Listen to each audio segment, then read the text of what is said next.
시조튜브 구독자 여러분 안녕하십니까? 시조신 조명선입니다. 동심을 표현한 시조는 언제나 흐뭇한 웃음을 짓게 합니다. 시조튜브를 통해 소개된 작품들에도 그런 느낌을 받았습니다. 그 생각을 간추리면 첫째, 어린이들이 읽어야 하기 때문에 마땅히 쉬운 동시조.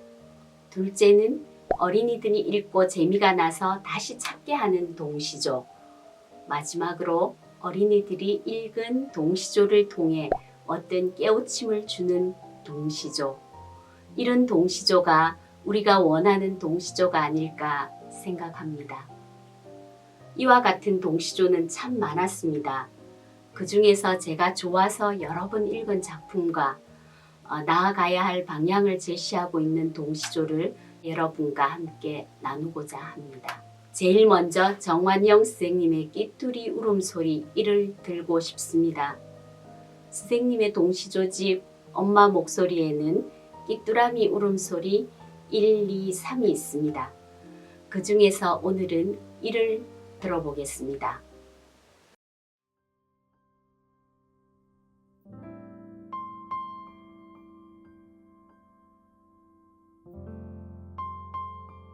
끼뚜리 울음소리 1 정완영. 끼뚜리 울음소리에 또랑또랑 별이 뜨고 끼뚜리 울음소리에 대롱대롱 이슬 맺고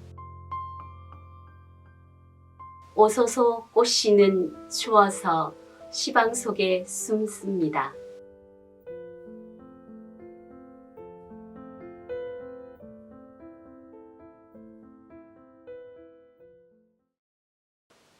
이 작품을 보면 어려운 말이 하나도 없습니다. 또랑또랑이라 대롱대롱 오소소를 어려워할지 모르겠지만 읽어보면 이해할 수 있을 거라 생각합니다. 끼뚤끼뚤 끼뚜라미 울음소리를 듣고 또랑또랑 별이 뜨고 대롱대롱 이슬이 맺혔다는 상상. 정말 재밌지 않습니까? 이 작품에는 초장, 중장 모두 끼뚜리 울음소리가 반복됩니다. 같은 단어가 여러 번 들어가면 의미를 축소시킬 수 있는데 반복이 오히려 이 시에서는 재미를 주고 읽을수록 가락이 생겨 자꾸 엎조리게 합니다.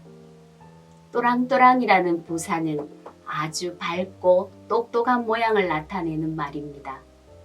끼뚜리가 우니까 가을이고 가을밤 하늘에 빛나는 별은 그야말로 또랑또랑합니다. 그것이 시인은 끼뚜리가 울어서 그렇다는 것입니다. 대롱도롱도 그렇습니다.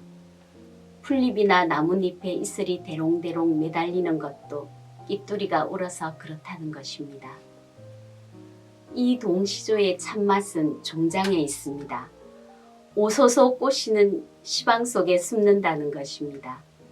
오소소의 사전적 해석은 바람에 나뭇잎 따위가 많이 떨어지는 소리나 그 모양을 나타냅니다. 그런데 이 시에서는 추워서 떠는 모양같이 생각됩니다. 꽃이 지고 꽃이 맺히는 것을 의인화하여 추워서 시방 속에 숨는다고 합니다. 참 재미있습니다. 다음으로 박경용 선생님의 꾸룩꾸룩 끼룩끼룩을 들고 싶습니다.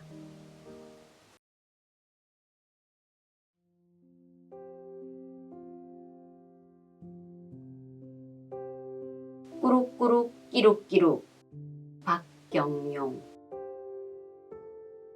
나지막한 언덕 하나 가로놓였을 뿐인데 꾸룩꾸룩 산비둘기 갈매기는 끼룩끼룩.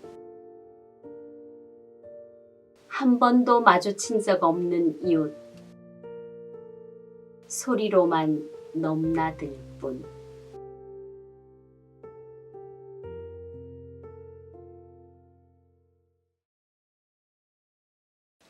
이 동시조는 행배열이 독특합니다.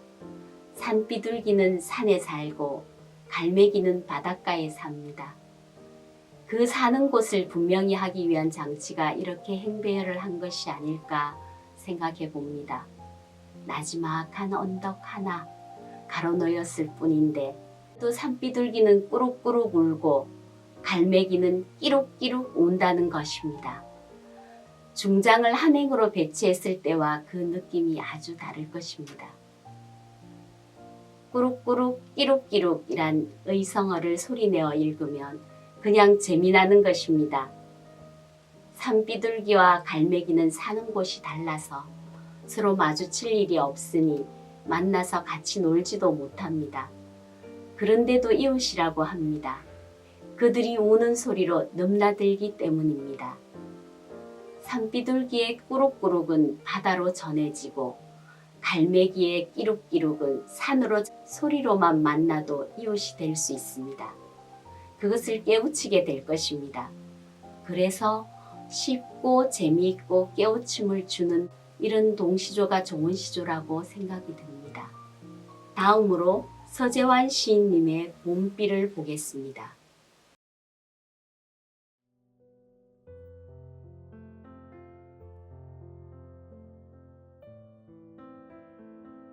봄비 서재환. 엄마가 씨 뿌리듯 부슬부슬 비 내린다. 상추밭엔 상추씨비, 아욱밭엔 아욱씨비. 참새 때 날아와 울면 범새 눈을 뜰 것 같다.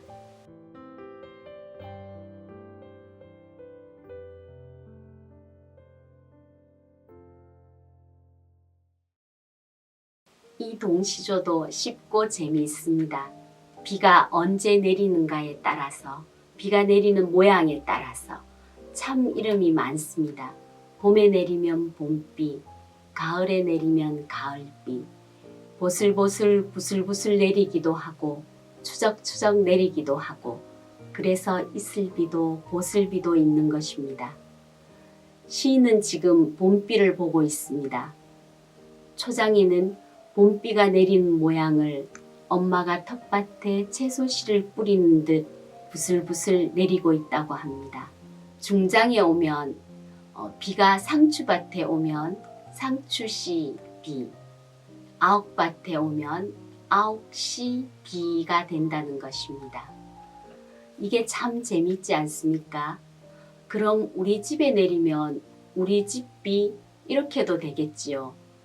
그런데 종장에 오면 정말로 깜찍해집니다. 비만 내려도 그 씨앗들이 싹이 틀 것 같은데 거기에 참새떼가 날아와서 짹짹 울어주면 검새 눈을 뜰 것 같다는 것입니다. 이때 참새는 짹짹 울지만 씨앗에게 눈 떠라 눈 떠라 이렇게 재촉하고 있는 것 같습니다. 어린이들이 이 동시조를 읽으면 스스로 비의 이름을 지어볼 것이고 씨앗이 싹 트는 데에는 물이 필요한 것도 알게 되겠지요.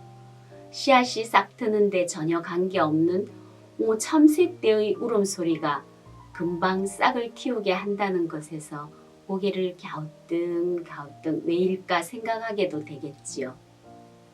그래서 쉽고 재미있게 깨우침을 주는 동시조가 되는 것 아닐까 생각해 봅니다. 정완영 선생님의 깃두리 울음소리 1에서 느껴지는 말의 맛, 박경영 선생님의 꾸룩꾸룩 끼룩끼룩에서 의성어를 통해서 사물을 분간하는 것, 서재환 선생님의 봄비에서 상상력이 깜찍하게 빚어내는 이런 동시조가 보물 같은 작품이 아닐까 그렇게 생각해 봅니다. 저도 이런 동시조를 써봐야 되겠다 생각했습니다. 누구에게나 특별히 좋아하는 단어가 있습니다. 독특한 의미를 가지는 단어도 좋아하지만 소리가 아름다운 말도 좋아합니다. 저는 감탄사 까꿍 또는 까꿍까꿍 이런 낱말들을 좋아합니다. 까꿍이라는 낱말을 왜 좋아할까 생각해 보면서 저는 까꿍까꿍이라는 동시조를 지어봤습니다.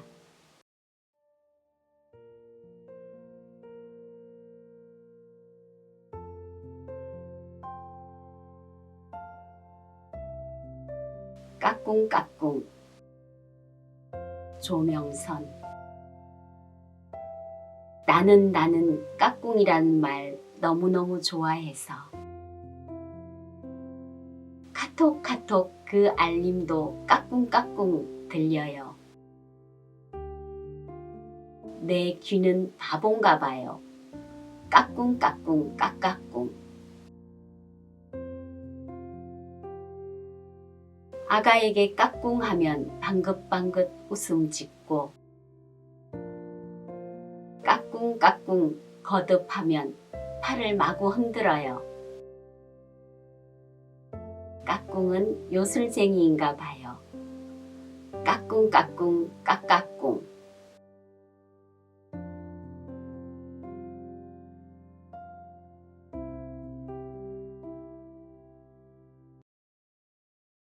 까꿍이란 말의 가락이 그냥 좋았습니다. 그래서 폰에 카톡 그 알림 소리도 제게에는 까꿍까꿍으로 들리는가 봅니다. 이런 마음을 어린이들은 내 귀는 바본가 봐요. 이렇게 말하지 않을까 싶어서 그 말을 종장으로 갖고 오며 까꿍까꿍 까까꿍으로 마무리했습니다. 둘째 수는 까꿍이란 말을 좋아하는 이유입니다. 아이들을 어릴 때 까꿍하면 그야말로 천진하게 웃고 까꿍까꿍 하면 양팔을 들어 올리며 신나하는 어린아이의 모습을 그려본 거죠. 그러니까 낱말 하나가 요술을 부리는 것 같다고 생각했고 그 생각을 옮겨서 또 까꿍까꿍 반복한 겁니다. 어른이 되어서도 누군가로부터 힘이 된다는 말을 듣고 싶을 때가 있습니다. 그런 어른의 마음도 담았다고 생각합니다. 동심은 어른이 되어도 잃지 않고 간직하고 싶은, 아니 간직해야 할 마음입니다. 김정 선생님은 어른들이 밉다해서 동심을 색깔로 표현하면 하늘의 코발트색 같기도 하고 반응으로 표현하자면 리트머스 시험지 같이 정확하고 거짓이 없는 것 같고 물건으로 표현해보면 따스한 봄날 둔덕에 피어나는 미나리의 새순가도 같이 나릇나릇하면서 부드러운 것이라고 했습니다. 그렇습니다. 코발트색 하늘, 거짓이 없는 리트머스 시험지, 미나리 새순 같은 동심을 잘 가꿀 수 있는 동시조에 대해 더 많은 관심을 기울이겠습니다. 감사합니다.